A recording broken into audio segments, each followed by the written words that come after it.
Kwa jina mimi naitwa Mama Polepole, mamake na Humphrey Polepole.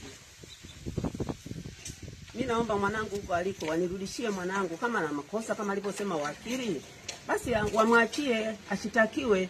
Kwani wangapi wanahukumiwa? Wamwachie mwanangu, nateseka mimi. Vile ndiye ilikuwa chakula changu. Sina mtu wa kunihemelea. Wanatuambia tusomeshe watoto ili watoto waje kutusaidia wazazi. Imetokana na ana atalipa kodi. Ni nyumba ambayo alikuwa amepanga. Ni nyumba aliyokuwa amepanga. Sina mtu wa kulipa kodi. Mimi mama yake ni maskini wa kutupa. Mimi ni mkulima tu. Nilipoona Humphrey amefikia hatua, nilimshukuru Mungu kuweka tena kumkamatia ndani ya nyumba na kumpiga. Hivi najua ya kwamba huko aliko si mzima hata kidogo. Maana nimekuta damu sio za kawaida. Ni hilo tu watu wa Mungu. Wamrudishe mwanangu akiwa mzima. Wamrudishe mwanangu akiwa mzima. Lolote litakalotokea, na mimi nilizaliwa na Mungu kutoka mbinguni, nitajua la kufanya. Yule aliyegusa ule mwili, hakika kwa jina la Yesu na yeye atakufa.